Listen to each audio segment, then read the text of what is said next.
요한계시록 22장 13절 한 절입니다.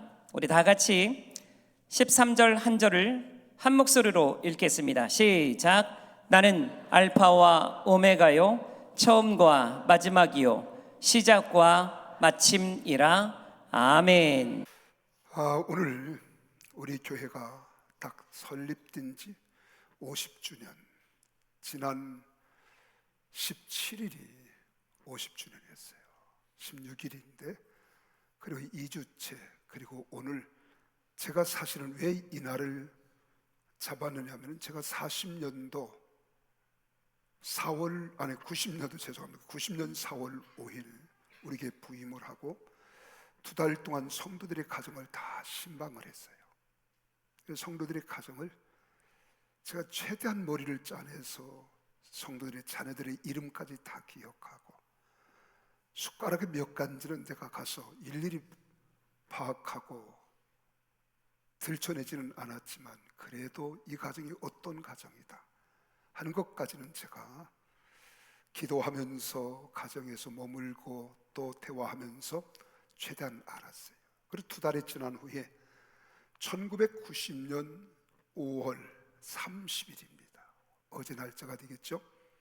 제가 목회 5차년 목회기획을 세워요. 1차년을 7년을 잡고, 그리고 5, 7이 35 딱 지나고 이제 희년 50년이 딱 된 거예요. 그래서 이때 제가 은퇴하겠다 라고 기도해왔고 왔습니다.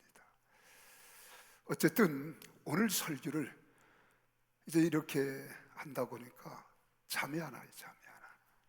제가 지금까지 늘상 50년 동안 설교 준비하고 원고를 정리하고 이렇게 왔지만은, 어제 저녁은 제가 새벽 3시까지 꼬박 성경과 씨름하고, 어떻게 하면 하나님 말씀을 오늘 잘 증거할까, 그리고 원고를 썼다가 찢었다가 썼다가 찢었다가 이걸 반복하면서 2시 40분의 설교 원고를 딱 정리했습니다. 잠시 눈을 붙였다가, 그리고 이제 1부부터 예배를 드리는데, 나는 성도들 여러분들에게 정말 감사하고요. 한 번은 목사님이 세상을 떠나셨습니다. 그래 돌아가셔서 천국문에 이르렀을 때 베드로가 거기 서 있더래요. 꿈에도 그리던 베드로가 묻습니다. 세상에서 무슨 일을 가셨습니까? 라고 물었을 때, 네, 저는 평생 목회를 하면서 성도들의 성경을 가르치고 설교를 했습니다. 그러자 베드로가 고개를 끄덕이면서 말했습니다. 훌륭합니다. 그런데 세상에 계실 때 혹시 성도들에게 졸지 말라고 그렇게 강조하시면서 정작 본인은 설교 시간에 조신 적은 없으십니까? 라고 묻더래요. 저는 이 글을 읽으면서 나보고 하는 소리 같았어요. 나는 우리 사랑하는 성도들에게 예배 시간에 졸지 말고 눈을 뜨라고, 말씀이 들려오지 않는다고. 이랬지만 나는 가끔 너무 피곤하면 앞에 강사님이 설교할 때 눈을 감고 존 적이 있었거든요. 나보고 하는 소리 아닌가. 제가 여러분을 이렇게 한 것은요, 여러분의 영혼을 깨우기 위해서 잔소리했던 모든 것 다 사랑의 마음 때문이었다고 기억해 주시면 감사하겠습니다. 저는 이제 여러분과 담임 목사와 성도로서의 만남은 오늘로서 마칩니다. 하지만 우리 주님 안에서 맺어진 영원한 가족, 영적 관계는 영원히 계속될 것입니다. 앞으로 제가 여러분의 담임 목사는 아니더라도 여러분의 영원한 기도 동역자, 후원자, 원로와 목사로 남겠습니다. 그리고 저 또한 여러분의 삶과 가정을 위해서 계속 끊임없이 기도하는 목사가 되어지고, 이제 원로 목사가 되는 건 좀 쉬운 것 같아요. 왜 그런가 하면 시간이 흐르고 세월이 가면 되지만, 이제 원로 목사 노릇하는 건 어렵겠다 하는 생각이 들어요. 그러나 나는 우리 교회가 모든 교회들이 원로 목사와 담임 목사의 관계, 또 원로 목사로서 교회에 어떠한 덕을 세우고 그리스도의 향기를 발할 것인가, 역사의 길이 남는 원로 목사로서의 길을 걸어가기를 원합니다. 여러분 가정과 생애 축복하심이 넘쳐나기를 주의 이름으로 축복합니다. 오늘 어쨌든 이날 산부예배 참석한 여러분들에게 하나님의 큰 은혜가 함께 하시기를 주의 이름으로 축복합니다. 우리 사랑합니다. 축복합니다. 인사를 나누시겠습니다.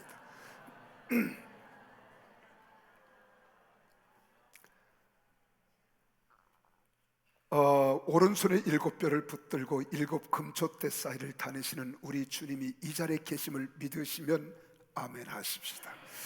제가 오늘 사실 설교할 때 어떤 인사를 할까 굉장히 3가지를 마음의 핵심을 잡았어요. 첫째는 사랑합니다. 여러분 사랑합니다. 정말로 사랑합니다.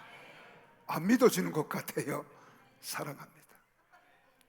주님이 나를 사랑하신 것처럼 나도 여러분을 사랑하고 여러분을 위해서 끝까지 기도하겠습니다. 두 번째로는 감사합니다.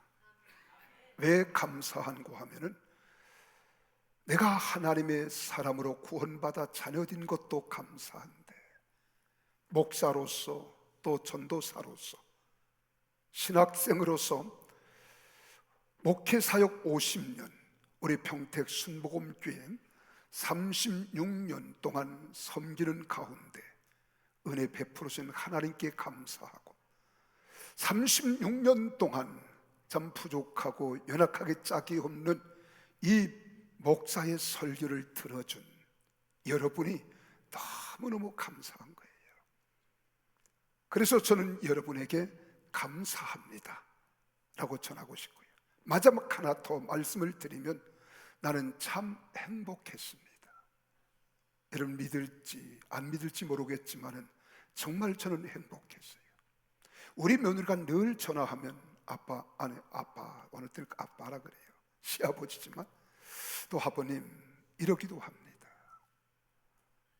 좀 어떠세요? 야, 나는 너무 해피하다. 한 번도 해피하다는 소리를 안 한 적이 없어요. 나 영어를 못하는데 걔들이 미국 사니까 해피하다 그런 거예요.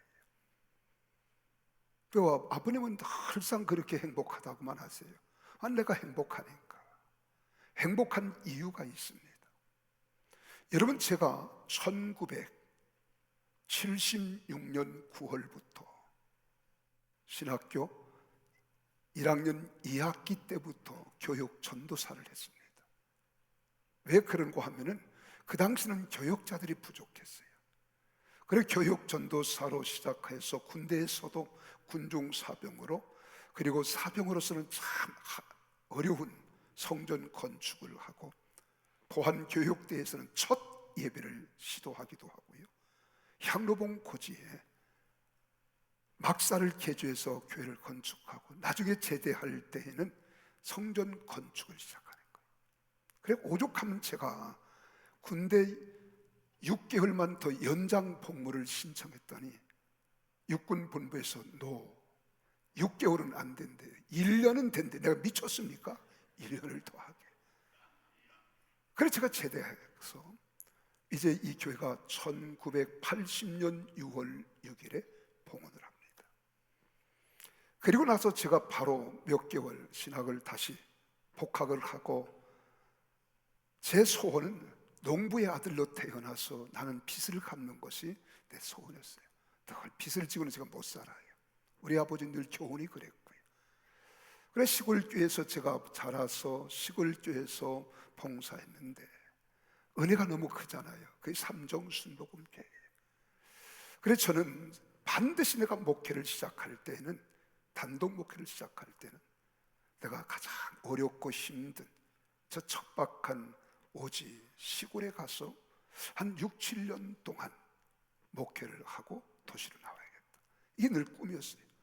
정말로 이 어려운 저 경기도 파주에 파평산 아래 김신주가 얼마나 험악하면 그쪽으로 넘어왔겠어요. 여기 미군 부대가 있었고 군인 부대가 있었습니다.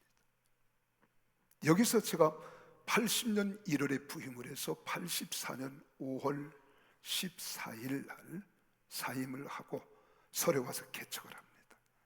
이것이 바로 84년 5월 18일 개척교회를 처음 시작하고 그리고 중형교회가 됐어요. 근데 이 평택 순복에서 저를 초대해서 제가 서울에 우리 아이들 교육도 있고 하면 제가 서울에 있어야죠. 또 성도들도 만만치 않았는데, 그런데 하나님의 뜻이면 어디든지 가겠다. 그리고 90년 4월 5일 이곳에 제가 부임을 해서 올해 36년을 마치고 37년째 들어가다가 오늘 이렇게 여러분들 앞에 설교를 마지막 하게 되는데 무슨 설교할까? 이게 제일 고민이더라고요. 그래서 성경을 제가 이 마지막 5월 30일 설교에 대해서 본문과 제목이 왔다 갔다 해서 아마 우리 찬양대에서도 우리 교회는 2주 전에 내보냈거든요. 그래서 여기 본문과 설교 제목을 가지고 선곡을 하고 하는 교회가 우리 교회이기 때문에 이게 몇 번 바뀌고 어제까지도 몇 번 바꾸다가 성경에서 뭐라고 이럴 때 어떤 설교를 해야 될까? 이게 목사가 가장 큰 숙제예요. 엉뚱한 소리 할 수 없고. 제가 받은 교육은 오순절 신학과 그리고 칼빈 신학을 전 기초로 했거든요. 그 신학은 학생 때는 알미니안 신학을 또 감리교에서 했어요. 저는 초교파예요.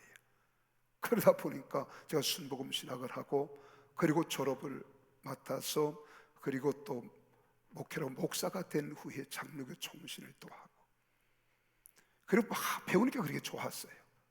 그리고 부산의 고신대학원에서는 썸머스쿨을 통해서 여름방학 때마다 가서 또 공부하고 또 상담학을 하고 계속 이렇게 하다 보니까 말씀이 딱 틀이 잡히더라고요. 그래서 오늘은 무슨 설교를 할까? 36년 동안 함께 울고 웃으면서 섬김의 자리에 계셨기에 저는 참으로 행복했다고 하지만 어떤 설교할까?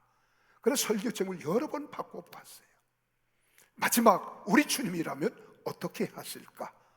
마침 성경을 연구하고 깊이 들어가서 보니까 성경에 크게 이 고별 설교가 두 번 나와요.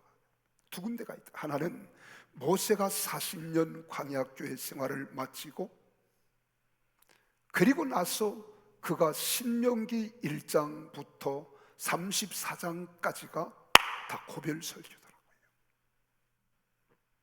그리고 또 하나는 예수님께서 십자가를 지시기 전에 불안에 떨고 있는 제자들에게 요한복음 13, 14, 15, 16, 17장이 예수님의 고별 설교예요.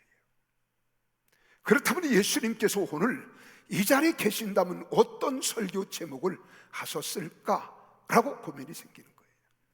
그때 성경 가운데 맨 마지막에 요한계시록 또 마지막 22장 13절에 나는 예수님이 자칭 나는 알파와 오메가요 처음과 나중이라 시작과 끝이라.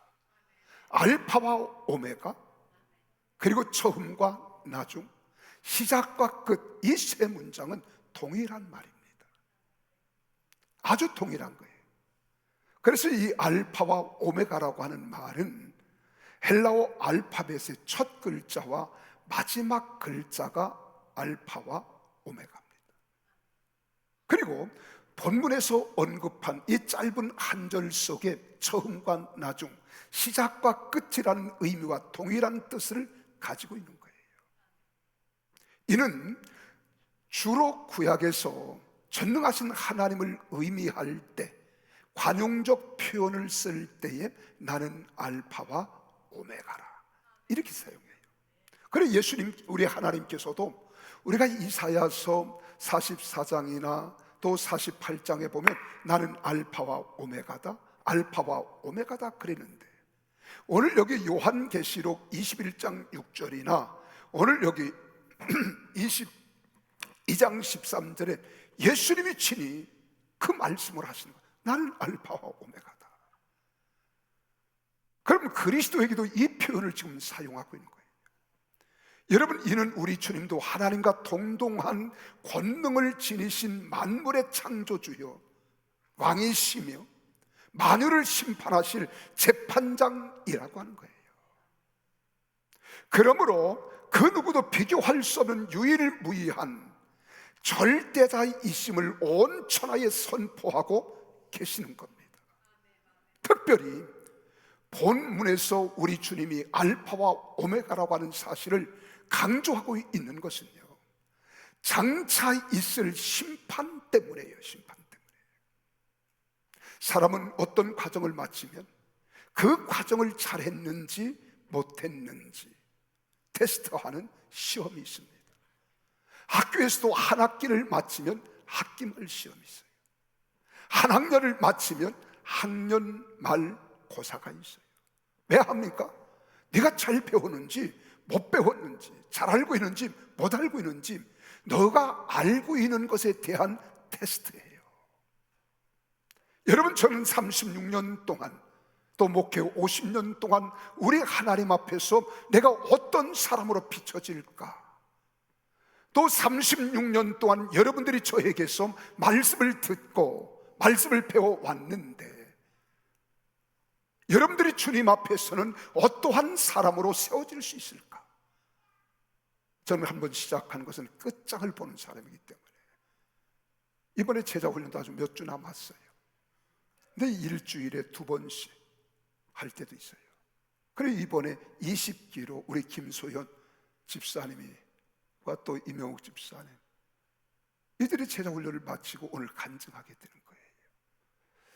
그 간증 소리를 들으면, 아하, 지금 은혜를 받고 잘 제자훈련을 통해서 성숙한 그리스도인으로 자라가고 있구나, 이걸 곁에서 보는 거예요. 이게 결과입니다. 근데 예수님께서도 오늘 우리에게 심판하실 그런다는 거예요.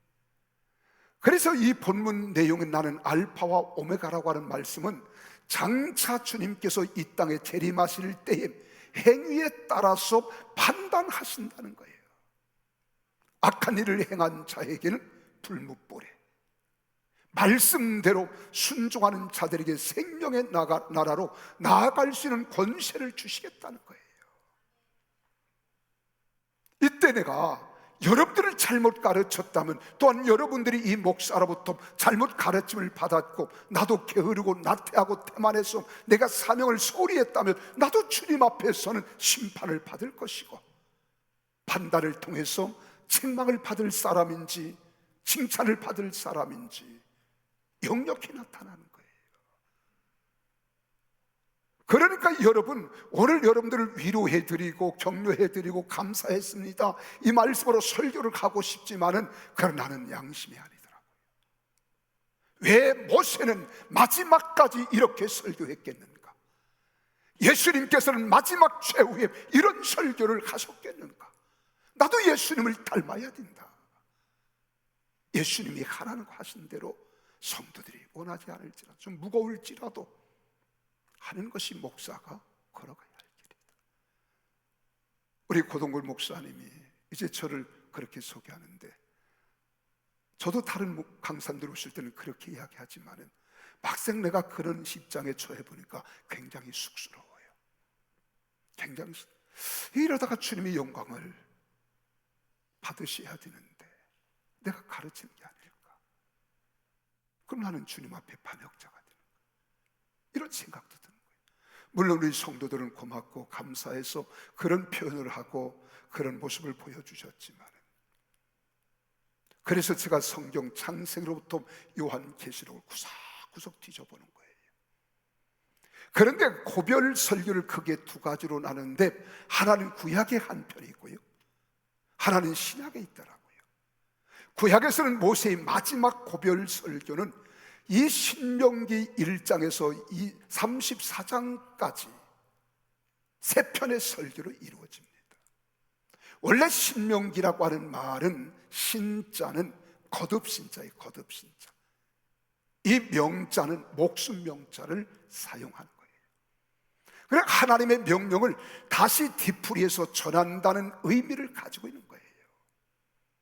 출애굽기 1세들이 광야에서 생을 마감하고 이제 약속의 땅 가나안에 들어갈 준비를 마친 새로운 2세대 이스라엘 백성들을 향한 모세의 간절한 당부와 사랑이 담긴 책이 바로 신명기라고 하는 책입니다.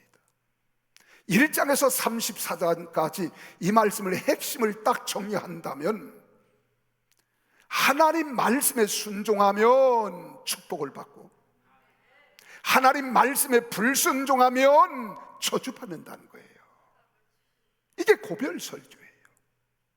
그럼 내가 이제 지도자로서 마감할지라도 앞으로 가나안 땅에 들어가서도 반드시 하나님 말씀대로 순종하여 복받는 하나님의 권속이 되라고 명령하는 거예요.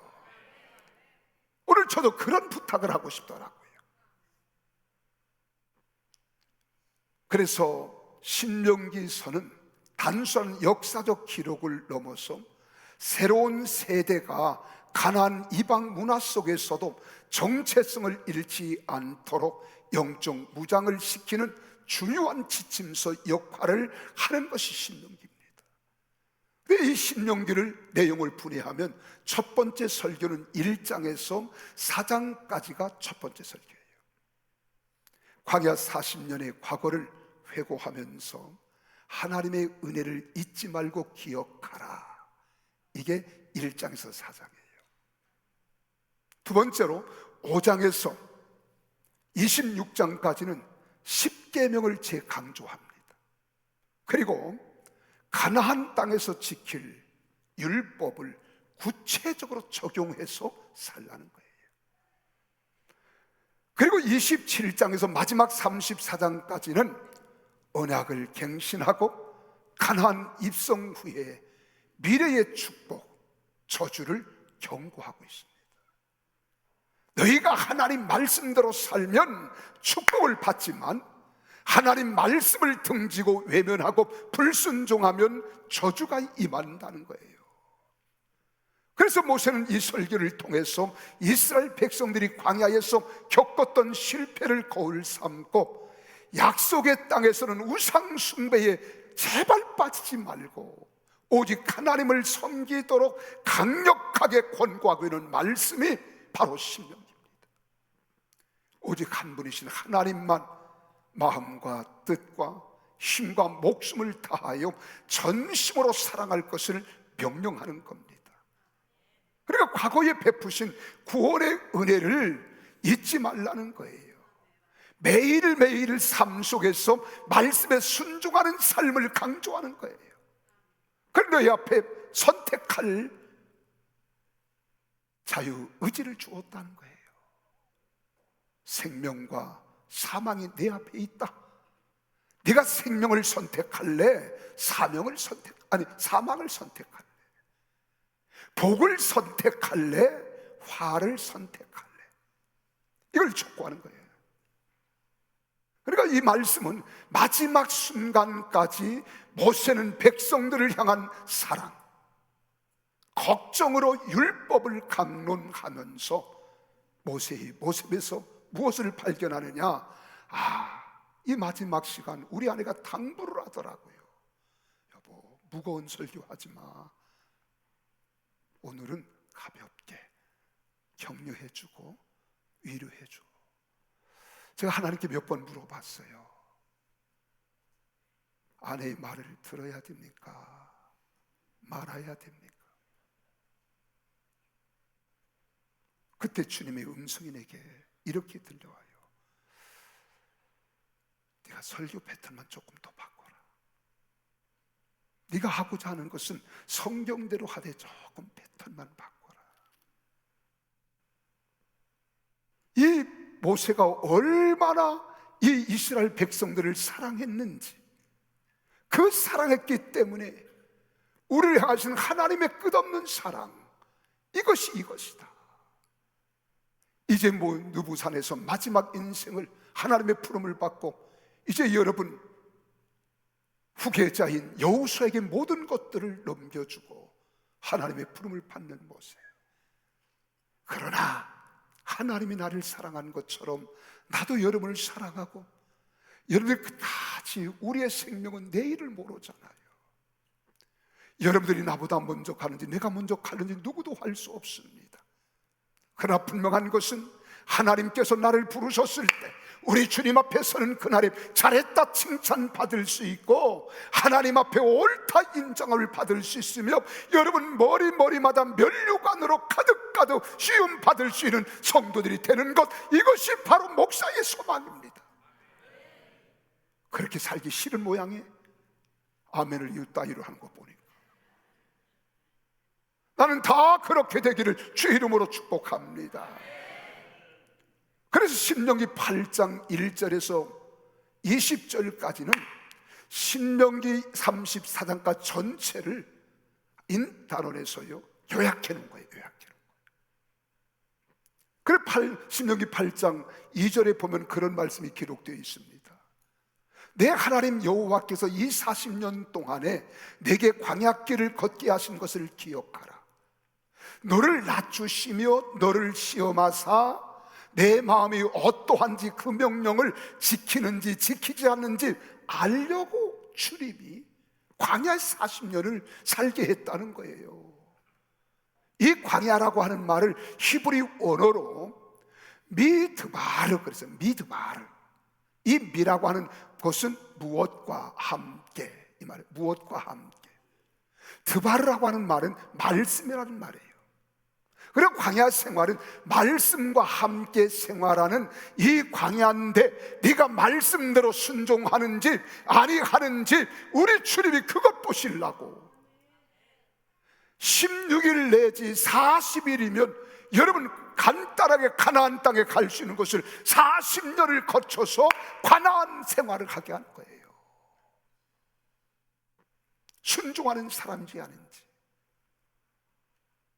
그래서 광야길은 말씀을 순종하는지 아니하는지 테스트하는 장소였어요. 오늘날 이 광야를 가리켜 뭐라고 하느냐? 교회라고 하는 거예요. 이 교회는 말씀에 순종하는 장소로 테스트하는 장소입니다.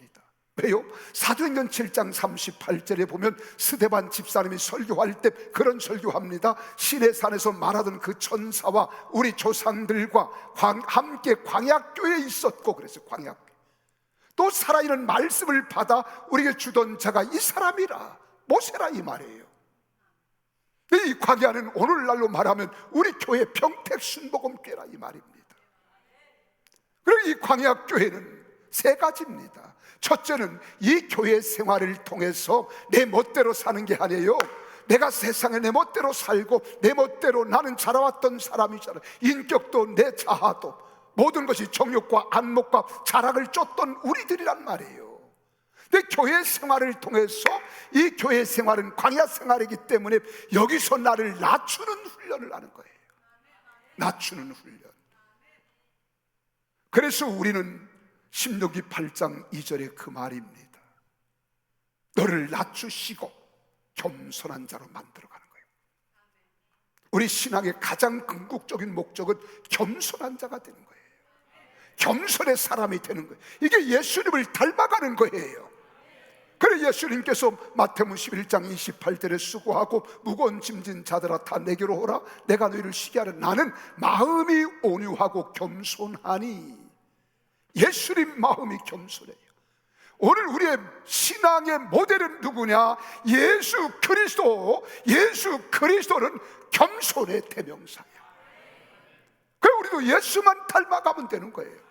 이 교회 생활은 예수를 닮아 예수님처럼 살아내게 하는 것, 이것이 바로 교회인 줄 믿으시기를 바랍니다. 두 번째로는 너를 시험하사 내 마음이 어떠한지 이렇게 말하잖아요. 순종하는 사람인지 아니하는지. 그래서 교회는 내 멋대로 신앙생활하는 게 아니에요. 하나님 말씀에 순종하는 것이 바로 교회입니다. 나는 여러분들이 하나님 말씀대로 순종하는 우리 교회가 되어지기를 예수님 이름으로 축복합니다. 순종하면 복받는 거예요. 은혜가 임하는 거예요. 능력이 나타나는 거예요. 하나님이 기뻐하시고 영광 중에 열매를 맺게 하실 줄 믿으시기를 바랍니다. 그리고 세 번째로 광야가 어떠한 것입니까? 신명기 8장 11절에서 14절에 보니까 은혜를 잊지 않아야 할 장소예요. 은혜를 기억하라는 거예요. 그래서 이 교회 생활은 겸손해야 됩니다. 말씀에 순종해야 됩니다. 배운 망독하지 말아야 됩니다. 은혜를 기억해야 됩니다. 그런데 오늘 교회가 얼마나 잘못 가고 있는지요. 이게 가슴 아픈 거예요. 때는 목사가 고개를 들기가 부끄러울 때도 있어요. 뭐 목사만 그런가요? 성도들도 마찬가지입니다. 절대로 여러분 배운 망독하지 마세요. 가정에서 부모 공경하세요. 학교에서 선생님의 은혜를 잊지 말도록 아이들에게 가르치세요. 교회에서도 마찬가지입니다. 얼마나 중요한지 몰라요. 근데 신학에서는요, 이 예수님의 마지막 고별 설교가 요한복음 13장, 14장, 15장, 16장, 17장에 기록되어 있어요. 예수님의 제자들과 함께 예수님이 다락방에 올라가셨어요.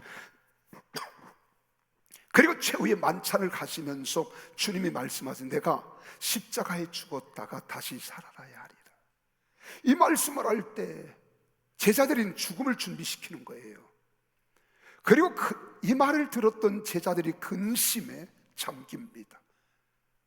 그들의 마음을 위로하시며 하나님 아버지 앞에서 제자들을 위해서 간절히 기도하는 장면이 바로 17장이에요. 근심하는 자들을 위해서, 염려하는 자들, 두려워하는 자들을 위해서 간절히 기도하는 거예요. 그리고 제자들의 발을 씻겨 주십니다. 그리고 허리에 수건을 들고 발을 씻기신 다음에 대제사장이 할 수 있는 그 직을 감당하시는 거예요. 그걸 기도하시는 거예요. 그리스도의 사역을 통해서 예수의 마음을 지금 보여주고 있는 거예요. 내가 이렇게 산다, 이렇게 하는 것처럼 너희도 이렇게 살라는 거예요. 나는 우리 기독교 개신교에서 하나 안타까운 게 있어요. 캐토릭에서는요 성례가 7가지입니다. 근데 우리 개신교는 2가지야. 하나는 세례, 하나는 성찬이에요. 하나 세족식도 들어가야 돼요. 나 이걸 강조하는 거예요. 너희도 이같이 살라고 했거든요. 낮아짐의 겸손의 모습입니다. 나는 그럴 힘이 없어. 내가 주장한다고 되는 것도 아니에요. 예수님이 발을 씻어주잖아. 그리고 제자들에게 겸손의 모습, 예수님의 사역이, 그리고 너희도 이와 같이 하라고 말씀하시는 거예요. 자기 백성을 향하신 예수님의 가장 깊으신 소망, 세상을 이기신 구세주 되신 예수님으로 너희는 염려하지 말고 나로 인해서 기뻐하라는 거예요. 나 때문에 즐거워하라는 거예요. 나 때문에 감사하라는 거예요. 예수 한 분만으로 만족할 수 있는 우리가 돼야 될 줄로 믿으시기를 바랍니다. 이 모습을 예수님이 직접 보여주시는 장면이 어디에 나오느냐? 여러분, 요한복음 16장 32절 33절이에요. 나도 이렇게 십자가에 죽어야 한다. 그런 내가 염려하지 않는다. 근데 예수님도 갈등이 있었어요, 없었어요? 있었어요. 아버지, 이 차를 내게서 옮길 수만 있으면 옮겨 주옵소서. 그러나 내 원대로 마옵시고 아버지 뜻대로 되기를 원합니다. 근데 이 십자가의 고난을 이길 수 있는 길은 하나님이 함께 하셨기 때문에요. 그래서 16장 32절에 다 같이 읽어볼까요? 보라, 너희가 다 각각 제 곳으로 터지고 나를 혼자 둘 때가 오나니 벌써 왔다. 그러나 내가 혼자 있는 것이 아니라 아버지께서 나와 함께 계시느니라. 나와 함께 계신다. 33절입니다. 이것을 내게 이르는 것은 너희로 내 안에서 평안을 누리게 하려 함이라. 세상에서는 너희가 환난을 당하나 담대하라. 내가 세상을 이기었느니라. 세상을 이긴 내가 너희와 항상 함께 있으리라는 거예요. 있으리라. 너희를 도와주시겠다는 거예요. 언제 도와주십니까? 마태복음 28장 20절에 그렇게 말합니다. 말씀에 순종할 때 도와주시는 거예요. 같이 읽어볼까요? 시작. 내가 너에게 분부한 모든 것을 가르쳐 지키게 하라. 믿으시면 아멘. 볼지어다 내가 세상 끝날까지 너희와 항상 함께 있으리라. 그래 18절에 하늘과 땅의 모든 권세를 내게 주셨으니 그러므로 너희는 가서 모든 족속으로 제자를 삼아 아버지와 아들과 성령의 이름으로 세를 주고 내가 너에게 분부한 모든 것들을 다 가르쳐 어떻게 하라? 지키게 하라는 거예요. 하나님 말씀대로 살아가면 내가 항상 너희와 함께 하겠다, 너희를 도와주겠다, 너희를 구원하겠다, 능력 주겠다, 새 힘을 주겠다, 하나님이 역사하겠다는 거예요. 예수님이 부활하신 후에 제자들이 가르치신 첫 번째 교훈이 바로 이겁니다. 혹시 우리 주님께서 엠마오로 가는 길에서 만난 두 제자의 청년에게 하신 말씀을 여러분 기억하고 있습니까? 누가복음 24장 26절에 그러잖아요. 그리스도가 이 고난을 받고 자기 영광에 들어가야 할 것이 아니냐 하시고, 이 고난이 있기 때문에 고난의 결과로 영광의 차례에 들어간다. 오늘 여러분 우리가 주 안에서 환난은 연단을, 연단은 인내를, 인내는 소망을 낳는 과정인 것을 기억하시고, 우리가 교회 생활할 때 십자가 치는 것 힘들고 어렵지만 낙심하지 마세요, 좌절하지 마세요, 포기하지 마세요. 반드시 영광이 따르는 줄로 믿으시기를 주의 이름으로 축복합니다. 영광이 따르는 거예요. 그래 교회 생활에서 우리가 나를 죽이는 것은 하나님의 영광이 따르는 거예요. 우리 주님께서 그러셨잖아요. 예수님의 제자들과 주님의 말씀을 따른 우리도 마찬가지입니다. 그래서 바울이 우리에게 이 말씀을 빌립보서 2장 1절에서 11절에 이 말씀으로 우리에게 빗대어 말씀하는 거예요. 이 일을 이루기 위해서 2절을 같이 읽어볼까요? 빌립보서 2장 2절에 시작. 마음을 같이하여 같은 사랑을 가지고 뜻을 합하며 한 마음을 품어. 광야 생활에도 이렇게 했듯이 오늘 교회 생활도 이렇게 하라는 거예요. 있습니까? 마음을 같이 하고 같은 사랑을 가지고 뜻을 합하며 한 마음을 품어. 성도들이 연합한다면 주님께서 기뻐하실 것이라고 말씀하는 거예요. 우리 주님이 얼마나 기뻐하시느냐. 그래서 영적으로 하나 되기 위해서 예수님께서 뜨겁게 기도한 모습이 바로 17장에 나오는 거예요. 교회가 하나 되게 하기 위해서, 제자들이 하나 되게 하기 위해서 뜨겁게 기도하는 거예요. 오늘 강 목사의 마음속에도 여러분들이 우리 평택 순복음교회가 이제 3대인 강 목사는 뒤로 물러서서 원로가 되지만 4대 고등군 목사님과 함께 더불어 모두가 다 같이 마음을 같이 하고 뜻을 같이 하고 같은 사랑을 같이 하여 한 마음을 품기를 예수의 이름으로 축복합니다. 그래서 주님께서 말씀하는 거예요. 요한복음 17장 20절에서 23절, 이거 너무너무 예수님의 기도니까 우리 같이 읽어볼게요. 시작. 내가 비옵는 기도한다 이 말이잖아요. 이 사람들만 위함이 아니요 또 그들의 말로 말미암아 나를 믿는 사람들도 위함이니 아버지와 아버지께서 내 안에 내가 아버지 안에 있는 것 같이 그들도 다 하나가 되어 우리 안에 있게 하사 세상으로 아버지께서 나를 보내신 것을 믿게 하옵소서. 내가 주신 영광을 내가 그들에게 주었사오니 이는 우리가 하나가 된 것 같이 그들도 하나가 되게 하려 하심이니이다. 곧 내가 그들 안에 있고 아버지께서 내 안에 계시어 그들로 온전함을 이루어 하나가 되게 하려 함을 아버지께서 나를 보내신 것과 또 나를 사랑하신 같이 그들도 사랑하신 것을 세상으로 알게 하려 함이로소이다. 할렐루야. 예수님이 이렇게 기도하니까요, 우리가 사도행전 2장 42절에서 47절에 기록된 말씀을 보면 초대교회 예루살렘 교회도 이랬어요. 이때 교회가 날로 믿는 자의 수가 많아지고 부흥되기 시작했습니다. 그러니까 예수님의 제자들이 가는 곳곳마다 이렇게 가르쳤다고 에베소 4장 3절 6절 베드로 전서 3장 8절에 말씀하고 있는 거예요. 오늘 여기 바울도 빌립보서 2장 3절 4절에서 계속 이 방법을 말씀하잖아요. 아무 일에든지 이 길은 예수님을 닮아 예수님의 마음을 품고 예수와 함께 예수와 같이 살아가라는 거예요. 예수와 같이. 이걸 한마디로 딱 5절에 요약합니다. 너희 안에 이 마음을 품으라. 곧 그리스도 예수의 마음이다. 강 목사의 마음도 예수의 마음, 우리 장로님들의 마음도 예수의 마음, 우리 찬양대의 마음도 예수의 마음, 우리 성도들의 마음도 다 예수의 마음을 품기를 주 이름으로 축복합니다. 이 예수님의 마음을 딱 분석하면 세 가지 마음에, 첫째, 비우며 비우는 마음.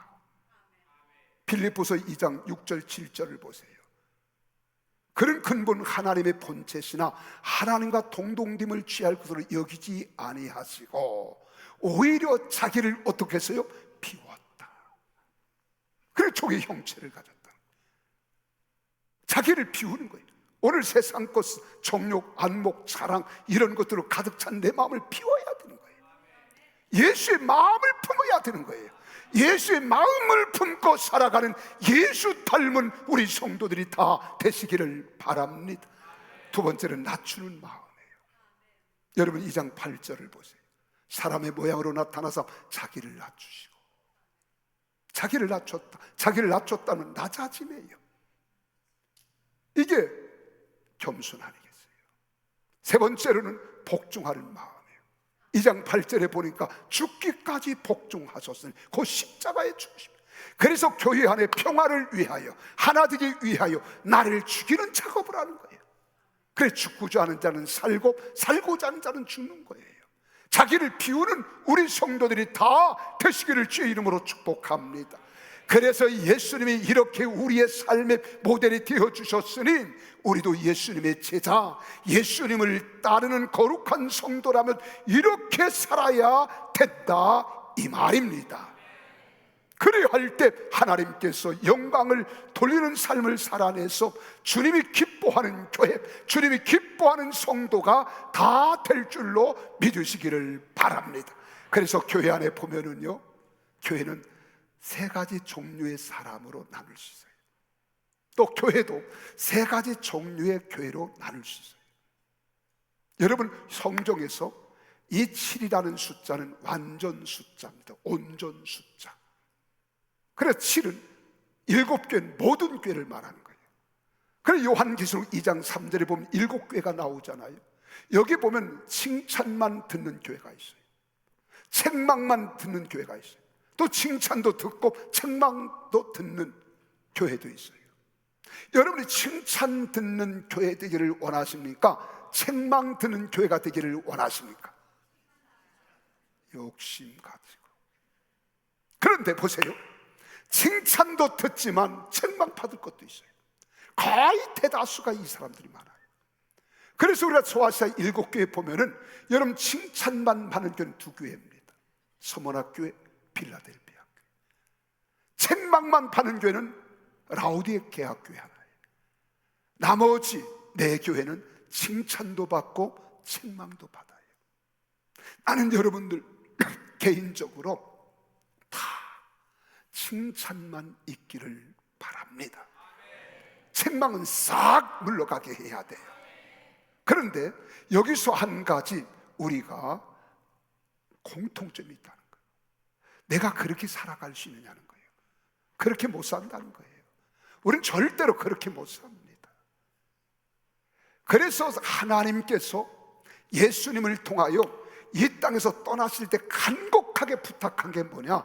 위로부터 세상을 이겨낼 수 있고 살아낼 수 있는 능력을 너희가 받을 때까지는 이 교회를 떠나지 말라는 거예요. 그게 뭔 줄 아십니까? 성령을 충만히 받으라는 거예요. 그리고 성령의 음성을 들으라는 거예요. 그래 영의 사람이 되는 거예요. 진정한 그리스도인이 되는 거예요. 그래 모든 교회는, 모든 성도들의 공통점은 귀가 있다면, 귀 있는 자는 성령이 교회들에게 하시는 말씀을 들으라고 하시잖아요. 그래서 계시록 2장 7절, 11절, 17절, 그리고 29절, 3장 6절, 13절, 20절 똑같이 7개를 귀 있는 자들은 성령이 교회들에게 하시는 말씀을 들을지어다. 그래요. 나는 여러분 귀가 열려지기를 바랍니다. 영적인 눈이 열려지기를 바랍니다. 주님의 음성을 들어야 됩니다. 주님의 영적 세계를 바라봐야 되고 영적으로 대화할 수 있는 능력 있는 입술들이 다 열려지기를 바랍니다. 그럼 언제 그렇게 될 수 있느냐? 성령께서 함께 해 주실 때. 그래서 성령님이 함께 해 주신다는 거예요. 근데 언제 성령을 주냐? 구하면 다 받는다는 거예요. 누가복음 11장 13절에 그렇게 말하잖아요. 너희 하늘 아버지께서 구하는 자에게 성령을 주시지 않겠느냐. 성령 충만을 받으라. 예수님의 명령은 세 가지 분명한 게 있어요. 그 첫째는 하나님께서는 성령을 보내주시는 일에 충실하다는 거예요. 지금도 여러분이 구하면 성령을 보내주시려고 주님은 24시간 주무시도 아니하고 대기하고 계시는 거예요. 365일 졸지도 아니하시고 대기하고 계시는 거예요. 구하면 주시겠다는 거예요. 구하면 주시겠다는 거예요. 다 성령 충만 받기를 예수의 이름으로 축복합니다. 두 번째는 성령을 구하는 것은 성령을 추구하는 사람들의 책임입니다. 내가 얼마나 사모하며 구하느냐에 따라서 성령의 사람이 될 수도 있고 아니 될 수도 있는 거예요. 세 번째로는 성령을 받는 것은 선물입니다. 신앙훈련 이외에 다른 인간적인 방법으로 받을 수 있는 길이 없습니다. 기도해야 받는 거예요. 그럼 누가복음 11장 9절에서 12절 보세요. 뭐라고 말씀하고 있습니까? 구하라는 거예요.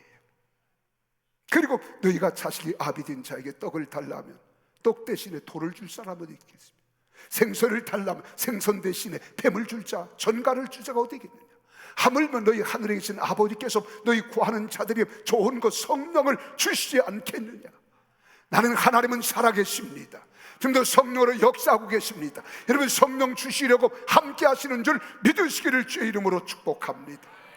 그래서 하나님께서는 의롭고 선하셔서 구하는 사람들에게 언제나 성령을 부어주실 준비를 하고 계시는 거예요. 하나님께서는 성령 충만 받기를 원하는 사람들에게 성령을 마음껏 부어주시는 거예요. 다 받기를 바랍니다. 다 그런 성도들이 되어지기를 주의 이름으로 축복합니다. 어떤 사람은 그래 나는 미칠까봐 성령 충만 못 받겠다고. 아니요, 그렇게 미치면 괜찮아. 옆 사람 보고 고개 흔들어 괜찮아. 그렇게 미치는 건 괜찮아. 마태복음 3장 11절에 말하잖아요. 그는 성령과 불로 너에게 세례를 베풀 것이다. 누가복음 24장 49절에 말씀합니다. 볼지어다 내 아버지께서 약속하신 것을 너에게 보내리니 위로부터 능력 성령으로 입혀질 때까지 이 성에 머물라. 떠나지 마라. 사도행전 1장 4절 5절에 말합니다. 예루살렘을 떠나지 말고 내게 들은 바 아버지의 약속하신 것을 기다리라. 성령으로 세례를 받으리라. 사도행전 1장 14절에 마음을 같이하여 오로지 기도하기에 전혀 힘쓰니라. 오로지 프로스 카로테른 테스 생명을 걸고 기도하면 주신다는 거예요. 목숨 걸고 구하면 주신다는 거예요. 이런 사람은 지칠 줄 몰라요. 넘어질 줄 몰라요. 절망하지 않습니다. 낙심하지 않고 승리할 줄로 믿습니다. 나는 간곡히 부탁합니다. 성령 충만 받으십시오. 하나님이 살아계심을 믿으시면 아멘 하십시오. 하나님의 영으로 충만하십시오. 칭찬받는 성도, 칭찬받는 교회가 되기를 원하십니까? 승리하는 성도, 승리하는 교회가 되기를 원하십니까? 능력 있는 성도, 능력 있는 교회가 되기를 원하십니까? 열매 맺는 성도, 열매 맺는 교회가 되기를 원하십니까? 성령 충만 받으십시오. 신부된 교회로 신랑 되신 예수님을 맞을 성도가 되기를 원하십니까? 오직 말씀과 성령의 능력으로 예수 그리스도의 제자가 되십시오. 그리고 사명을 감당하는 성도가 되어서 잘했다 칭찬받는 우리 성도들이 다 되어질 줄로 믿으시기를 바랍니다. 나는 알파와 오메가가 되시는 주님 심판대 앞에 설 때 잘했도다 착하고 충성된 종아, 내가 작은 일에 충성하였으니 더 많은 것으로 내게 주리라는 약속을 성취해 가는 우리 성도, 우리 평택 순복음교회가 되기를 주의 이름으로 축복합니다. 기도하겠습니다. 다 같이 일어나십시오. 그리고 가슴에 손을 얹으십시오. 내가 여러분을 축복하고 싶습니다.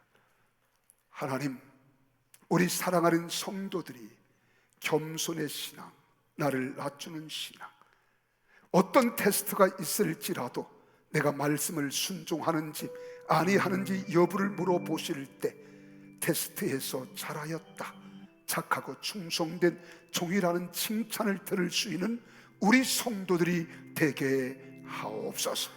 하나님 말씀에 복종하되 죽기까지 복종하게 하시고 주의 영광을 나타내는 우리 성도들이 되어지도록 주님 은혜를 더해 주시옵소서. 특별히 기도하고 축복합니다. 약한 자를 강하게 하시옵소서.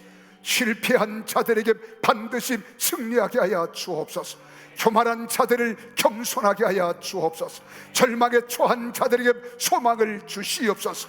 가정의 우환이 떠나가고 건강한 가정 삼아 주시옵소서. 모든 질병과 우환이 사라지고 질고가 사라지고 건강과 평강으로 행복으로 가득 찬 심령 가정 삼아 주시옵소서.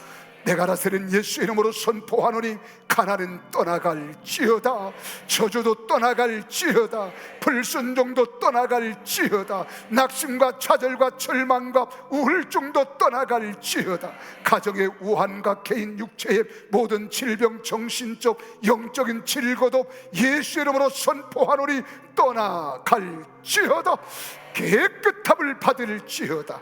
하나님 평안케 하시고 기뻐하게 하시며 하나님 영광을 나타내는 주의 성도들로 삼아 주시옵소서. 이렇게 귀한 힘을 하나님 올려드립니다. 우리 하나님 이 예물이 쓰여지는 곳곳마다 하나님 나라가 확장되고 하나님의 의를 이루게 하시되 열매를 맺게 하시되 주렁주렁 맺게 하여 주시옵시고 아버지 예물 드린 손길마다 영혼이 잘됨같이 범사가 잘되며 강건하는 삼박자 구원의 은총이 임하게 하여 주시옵소서. 이제는 우리 주 예수 그리스도의 은혜와 아버지 하나님의 극진하신 사랑하심과 성령님의 교통 감화 역사내로 충만하신 은총이 우리 사랑하는 성도들 가정, 직장, 사업장 위에 이제부터 영원토록 함께 있을지어다. 아멘.